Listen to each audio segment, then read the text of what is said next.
LCI, place à notre invité politique Bruno Retailleau aujourd'hui. Bonjour à vous. Bonjour. Vous êtes sénateur de Vendée et également président du groupe Les Républicains au Sénat. Vous n'avez apparemment pas dit votre dernier mot concernant la loi immigration. Petite annonce surprise hier, vous proposez un référendum d'initiative partagée pour revenir sur cette loi. C'est parce que vous n'avez pas digéré l'humiliation du gouvernement ?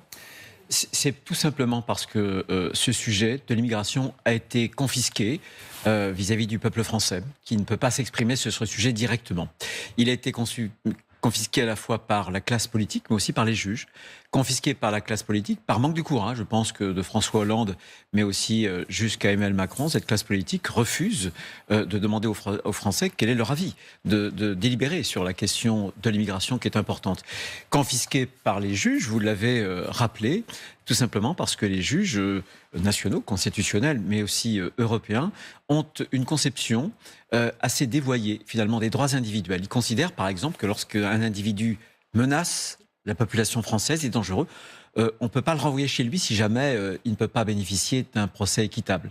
Donc on voit bien qu'ils ont dans leur logiciel cet aspect très dévoyé de la liberté individuelle contre la protection de notre société, qui devrait être l'objectif primordial. Oui, mais quand même, alors pour que ça passe, il vous faut au moins 1/5 des parlementaires, c'est-à-dire 185 signatures, mais aussi 1/10 des électeurs inscrits, soit à peu près 4,5 millions de Français. Le tout dans un délai de 9 mois. Pourquoi est-ce qu'on ne se dit pas simplement qu'on laisse tomber, qu'on passe à un autre dossier ? Parce que c'est un dossier important. On a l'exemple qui est un exemple paroxystique de Mayotte. Et on voit ce que le chaos migratoire peut faire sur un territoire, sur un département français, en termes d'insécurité.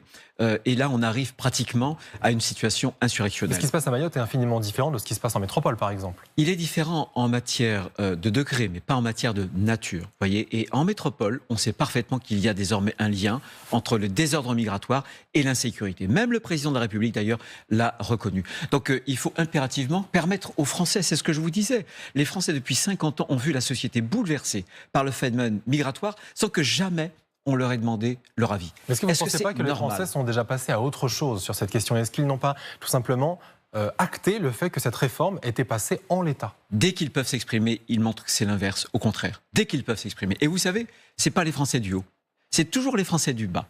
C'est les Français les plus populaires qui subissent le plus les conséquences de l'immigration qui n'est pas contrôlée. Parce qu'ils n'ont pas les moyens de mettre leurs enfants dans des bonnes écoles. Ils n'ont pas les moyens d'habiter dans des beaux quartiers protégés par des frontières qui sont des frontières invisibles. Donc oui, il faut permettre, par la voie du référendum, aux Français de délibérer, de trancher la question migratoire. C'est important aussi vis-à-vis des dérives jurisprudentielles que je soulignais, parce que vous savez que dès lors que le peuple français se prononce par référendum, le Conseil constitutionnel accepte le verdict du peuple. Sauf que justement, ce référendum d'initiative partagée, jusque-là, il n'a jamais abouti. Est-ce que c'est vraiment la bonne manière de faire ? C'est la seule, en fait, que vous avez dans votre... C'est la seule, vous avez raison, c'est la seule, mais je pense que sur ce sujet, c'est parfaitement possible. Moi, j'ai bon espoir qu'on parvienne à franchir les 3 étapes. Il y a 185 parlementaires, il y a ensuite le Conseil constitutionnel qui va voir si la question est conforme à la Constitution. Et enfin, il y a pratiquement 5 millions d'électeurs. Je suis sûr qu'on peut trouver en France 5 millions de Français, d'où qu'ils viennent, parce qu'il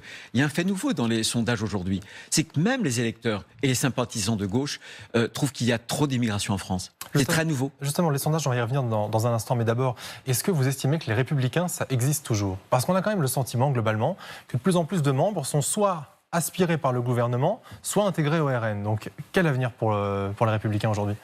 Écoutez, il y a de l'avenir. Moi, je pense qu'au contraire, d'ailleurs, on a bien vu, c'est pas une personne qui fait l'objet d'un débauchage, qui fait comme l'hirondelle le printemps, pas du tout. Moi, je pense que les Républicains sont au centre, en tout cas, nos convictions, nos propositions sont les solutions que les Français veulent. Et c'est là notre espace politique. C'est à nous de le tailler, c'est à nous de l'exprimer. Mais je pense que, loin du macronisme, où on voit bien qu'Emmanuel Macron, sur la dépense publique, il va laisser un État en faillite. Sur l'insécurité, il n'aura rien réglé de l'insécurité. Sur la migration, idem, rien réglé. Et quant au Rassemblement national, eux, ils chevauchent en réalité les colères, sans jamais donner de solution. Regardez, Jordan Bardella a voté contre le renforcement de Frontex. Vous savez, Frontex, c'est l'organisme des gardes-côtes, gardes-frontières, chargé de garder les frontières extérieures de la France. Il a voté contre aussi la taxe carbone, qui est un droit de douane pour taper les produits chinois. Donc moi je pense qu'il y a cette voie qui est une voie singulière, c'est la voie que demandent les Français, être de droite raisonnablement, mais fermement. Que demandent les Français? Pas nécessairement, parce que regardez, rien que le dernier sondage paru hier, justement pour LCI, qui résume un petit peu les intentions de vote pour les européennes. Et ben, ceux qui tirent leur épingle du jeu, c'est évidemment le RN, qui distance déjà énormément le parti présidentiel et qui laisse évidemment LR très très en bas de la liste. Est-ce qu'aujourd'hui, on n'est pas en train de manquer des rendez-vous du côté de LR, des rendez-vous politiques majeurs qui feraient aussi remonter un peu le parti dans l'existence du peuple? Le rendez-vous, ce sont les européennes. Et précisément, ce que je suis en train d'exprimer de notre espace politique sur le plan national, je pense qu'on va pouvoir l'exprimer aux européennes. Pourquoi? Parce que les Français vont avoir en choix deux types d'Europe. Une Europe de la contrainte, une Europe garde-chourme, une Europe fédéraliste, où on voit bien que c'est l'Europe de la décroissance. On l'a vu sur le sujet agricole. Les députés macronistes ont tout voté des contraintes de décroissance sur nos agriculteurs. Ils avaient tout voté pour aussi affaiblir la filière nucléaire, notre souveraineté énergétique.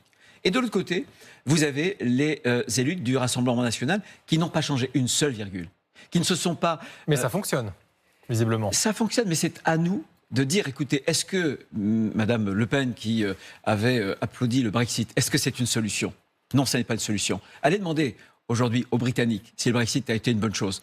Et je pense que l'Europe fédéraliste, l'Europe de la contrainte, garde-chourme, comme je l'indiquais, n'est pas non plus la solution parce qu'elle affaiblit la France. Et il y a un paradoxe avec Emmanuel Macron. C'est qu'il se dit européen, mais en même temps, il va laisser un État en faillite, avec des déficits qui sont parmi les plus importants d'Europe. En même temps, l'endettement. Comment voulez-vous peser sur l'Europe quand vous êtes le dernier de la crasse? C'est impossible. Ça, il y a aussi une nécessité d'affichage, d'image. On a par exemple quelqu'un de très jeune et de très populaire, Jordan Bardella au RN. De l'autre côté, côté gouvernement, on a Gabriel Attal, jeune aussi, donc quelque part qui vient contrebalancer la jeunesse de Jordan Bardella. Et côté LR, qu'est-ce qu'on a comme tête d'affiche qui pourrait vraiment incarner le parti? Parce qu'il y en a plusieurs qui seraient en lice, mais qui vraiment va le faire? Ah non, ça y est, c'est défini, c'est déterminé. J'étais avec lui hier dans une réunion. C'est un jeune, d'ailleurs, qui s'appelle François-Xavier Bellamy. Qui pour les européennes, mais pour l'ensemble. Aux européennes. Oui, tête de liste aux européennes. Mais plus largement ça, c'est pour la France. fondamental. Et vous savez, méfions-nous du jeunisme. D'abord, la jeunesse, ça n'est pas un continent à part. Regardez Gabriel Attal. Il a été nommé le 9 janvier, il y a un mois. Alors là, il y avait un engouement médiatique. Qu'est-ce qu'il en est aujourd'hui? Qu'est-ce qu'il en est devenu? On voit déjà qu'il perd des points dans les sondages. Tout ça est très relatif. La politique va très vite et je pense que nous, on doit exprimer une politique de conviction, une politique très très cohérente, tout ce que n'est pas le en même temps, et ce sera le cas pour l'Europe. En plus qu'on parle de cohérence, Rachida Dati au gouvernement, est-ce que vous lui en voulez? C'est pas une question de lui en vouloir, c'est une question de conception de la politique. Moi, je crois que la politique, c'est d'abord des convictions et qu'on ne peut pas changer de pied à chaque instant, parce qu'on désespère ceux qui vous ont soutenu d'ailleurs, ceux qui ont voté pour vous. Et là encore, c'est un mauvais signal. C'est aussi un mauvais signal quand on voit Emmanuel Macron. Idem, quand on nomme une ministre comme Mme Belloubet à la tête de l'Éducation nationale. Il y a quelque temps, elle disait que le retour de l'autorité, de l'uniforme, ce sont des fariboles. Et alors qu'on voudrait réintroduire la notion d'autorité à l'école, elle l'indiquait à propos de la laïcité, elle avait, si j'ose dire, prononcé contre Mila. Vous savez, cette jeune qui était accusée par les islamistes d'avoir proféré un blasphème. Et elle était venue finalement en soutien avec cette opinion que le délit de blasphème était vraiment un délit. Évidemment, ça n'existe pas dans la République française. Comment voulez-vous, à la tête du ministère de l'Éducation nationale, avoir nommé M. Blanquer, M. Papendiaï, radicalement l'inverse de l'autre, voilà, M. Attal et Mme Belloubet maintenant. Donc on voit bien que quand on demande aux gens de ne pas être fidèles aux convictions, vous ne pouvez pas mener une politique de fermeté, une politique droite, une politique cohérente. Merci beaucoup Bruno Retailleau, sénateur de Vendée, président du groupe Les Républicains au Sénat, d'avoir été notre invité politique ce matin.